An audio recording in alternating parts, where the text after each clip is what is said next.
Greetings and welcome to another Lessons with Odin. Today, I will be showing you how to make this Openwork knitting rope. It is pretty much exactly like a knitted rope with crystals inside. However, this has no crystals inside. Also, there's a little bit of a pattern variation, but I'm going to teach you a simpler form and talk you through how to make this one with the gold accents. This rope is featured in one of my large leafy green pendants called Overgrowth. I'm working on a PDF tutorial on this on my Craftsy shop. I'll leave a link down below to my Craftsy shop so you can check out if it's there or not. And if it's not there, I am working on it, but feel free to peruse any other of my designs to keep you entertained in the meantime. It is also featured in my Frost Drake pendant, which is also being worked in progress as a PDF tutorial. You can also see how the Openwork is kind of stretchy and bungee-like.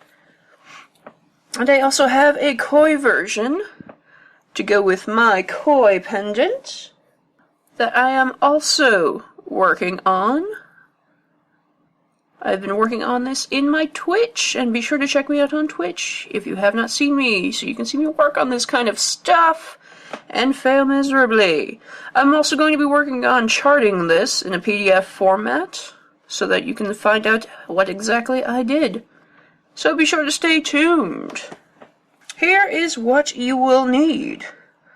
2 headpins, or 2 pieces of wire converted to headpins. About 2 inches is nice for a grippy sensation. You know what I mean. Easier to hold. 2 colors of size 15 seed beads. Some larger beads. I use something no bigger than 3 millimeters on my clasp endings here, but for this instance I'm going to use some 8/0 seed beads because I feel like it. And of course, a needle and thread. Size 12 is probably your friend on this one. And also a piece of tape, or 2 pieces.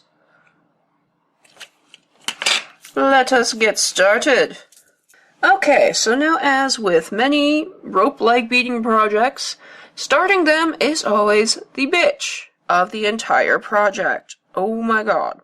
So, be patient and try to make sure your hands are fully rested before attempting the shenanigans. So I'm going to take my headpin and I'm going to put on my 2 larger beads. Like that. Then I'm going to finish the end off with a wrapped loop.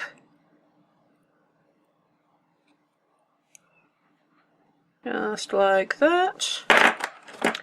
Pinch down the sides so it doesn't scratch your wrist because that hurts a lot. Feel free to do the same thing with your second headpin. If you want an end cone on your piece instead, all you're going to do is take your headpin, add only 1 of your 2 larger beads, and we're going to take a piece of tape, put it right over the bead. We can give it a little bit of room, it doesn't really matter, and we'll just set it aside until we're ready to use it. The next step is to determine what colors you want to use for what. I have 2 here, and in this case we have 2 here. 1 color is going to be used for a join or an intersection, just as a little bit of a transition, sort of. And this color will be used less. And the other color, in this example the green, we'll be using a lot more of. So for this bracelet I have chosen this one, color A, to be my little transition points, the one I less use, and this to be my color B, the ones that I use the most of. I'm going to start off by stringing 3 of my color A beads. Then I'm going to pass the beads down pretty far on my thread, leaving a bit of a tail. It doesn't need to be too much because we don't really need it. We're not going to work with it. Then I'm going to pass my beads through again so that I form a bit of a loop, but don't pull it too tight, because what we're going to do next is we're going to slide our starting loop through, over, and in between the two larger beads. Then we pull tight so that our thread is sandwiched in between the two beads.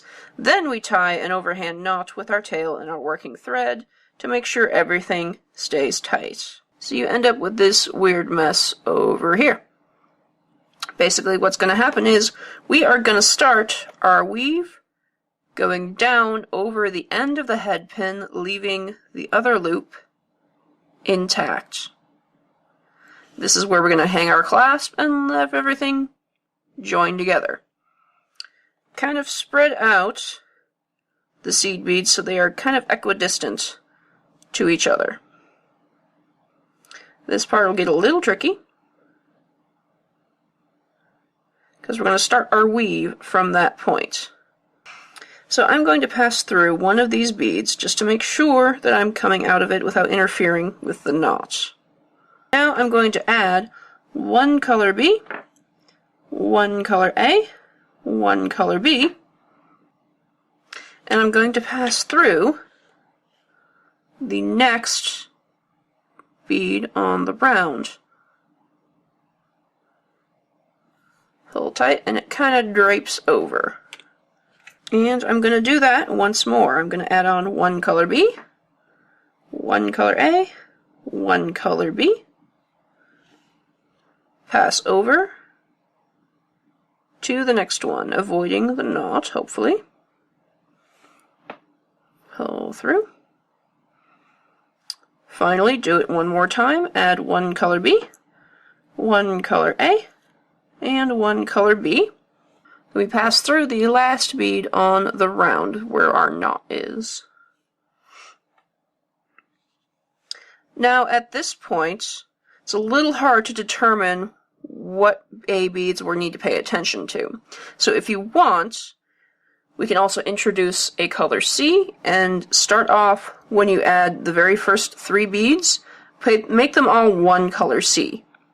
So then you know which ones have risen. But currently, my thread is coming out of a color A bead. I need to step up to get to the next round. So all I'm going to do is travel through the next color B and color A, which is the center of the next row. And then I have set up for the next stitch. I'm going to do the same thing again. I'm going to add one color B, one color A, one color B onto my thread. Then I'm going to look for the next set, which is all the way over here. It's going to be in between 2 color B beads. And it'll kind of cinch together and start forming an enclosure over the larger bead in the center on top of the inside the head pin. Like that. Once more, I'm going to add one color B, one color A, one color B, skip over all the way to the next stitch over here.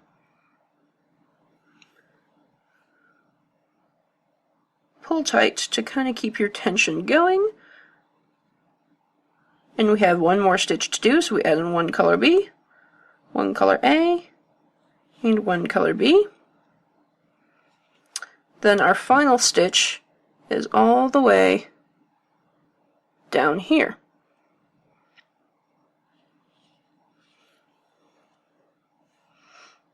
Next, we need to step up to form the next round. So from this color A on the bottom, we need to move up one more color B and one more color A. We always want to end up in the center of the 2 B beads.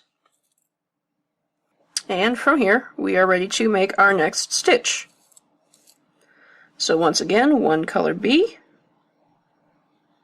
one color A, one color B, and we're going to look for the next color A on the round. This one will be the highest point, So when we pull on it, this is the highest color A bead that we have made.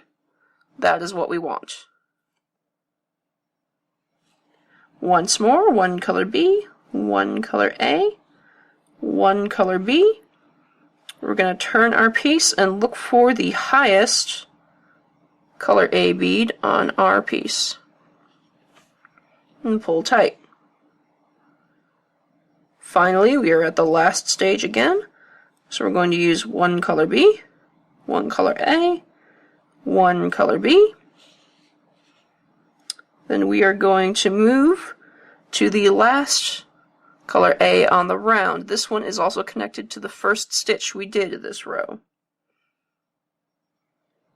Pull tight. Once we've done that, we will do one more step up. So we need to go up a color B and a color A to end up at the highest color A bead again. I'm going to do one more row for you guys. Add one color B, one color A, one color B. Turn your piece and look for the highest point, color A, on your piece and pull through. You can kind of see how the color A's are starting to stagger in between each rows. They kind of spiral as we build up, so that's another indicator of where we are going at any given point. So, once more, we add one color B, one color A, one color B. We look for our highest color A on the round and pull through. Our last stitch for this row, one color B, one color A, one color B. We look for the next one, which is also attached to our first stitch that we made this row. And that is pretty much it for the entire stitch. Don't forget to step up once more after you have completed each round. We are now currently above the head pin. So that's pretty much the basis of the stitch. Keep doing that until you have the length you desire. Now for the piece that you want to put an end cone on, it's a little different. What we're going to do to start off is slide our starting ring over everything and attach it over the tape. Pull it down so that it sits on top of the big bead. You're going to then tie off again and work the weave as normal. Once you have gone above the head pin over here, you can then remove the tape, add your end cone and whatever other beads you want to add above that, and finish your loop then. But that is literally the only difference between the two. Okay, this is generally what your rope should look like if you're following this pattern. You've got a staggered alternation of your color A beads, and you have generally a springy feel about it. Now, if you don't like it being this springy, or if you're careful that heavier pendants will break it, you can go ahead and reinforce each row after you complete them. Totally an optional step. You will also notice that this pattern is slightly different from this one. This one, all I did was I started with a row of ABA, and then after that I did 2 rows of all B, and then continued on with ABA. So my pattern is, the first row is ABA for 3 stitches. After that, the next row is BBB for 3 stitches. Next row after that is BBB. And finally, repeating again with ABA. Now, the reason why I've shown you this way first is because it can get a little bit hectic with all of the same colors matching together, and it'd be a little difficult at times to figure out where you should start and end. And another tip, if you attempt this, do not stop the thread in the middle of the pattern. Like if you have to put it down or if you have to change a thread, always stop at an ABA row. This way it'll be much, much easier to figure out where you have to go. So yes. Now to work on ending this, all we're going to do is take all of our points, our color A points, and sew them together. So I'm starting from this one. I'm going to find my highest point on my stitch, bring that in, find the third one, bring that in, join them all together with the first one. That. So they pinch together in the middle. What I'm going to do is I'm going to take my other head pin and I'm going to wedge it in, opening up that little loop so that the first bead rests inside and the second bead stays outside. Then I'm going to pull this tight as it will let me. Then I'm going to reinforce those same 3 beads again to pull it tighter and tighter. Whoopsies. So that doesn't happen. So yes, this requires a little bit of coordination, but it'll work out in the end. So we sew through that, and each time we do that, we pull tighter so that our threads end up in between the 2 beads. It takes about 3 or 4 turns around to get the proper trappings. And that is it. That is snug. There is a bead captured in both ends of our piece. So once that is finished, you can end your threads on both ends, attach your clasp on your little loops on each side, and you will have a delightful rope. And if you're feeling up to it, you can make a bunch of these in little bead forms and just make a bracelet, linking it with a bunch of centerpieces, and yeah. Go nuts! It's a cute technique. But yes, I think that'll do it for this Lessons with Odin. It's kind of a confusing thing, but at the same time it's not. So I hope you have a better time with it. And always let me know if there are any other tutorials you want me to try and do for you guys. If there's any pieces you like, let me know in the comments down below. Don't forget to follow me on Twitch and show me your creations, either through Instagram or Facebook. And of course, if there's anything I need to be trying out right now, feel free to leave me a comment down below, and I will see you next time.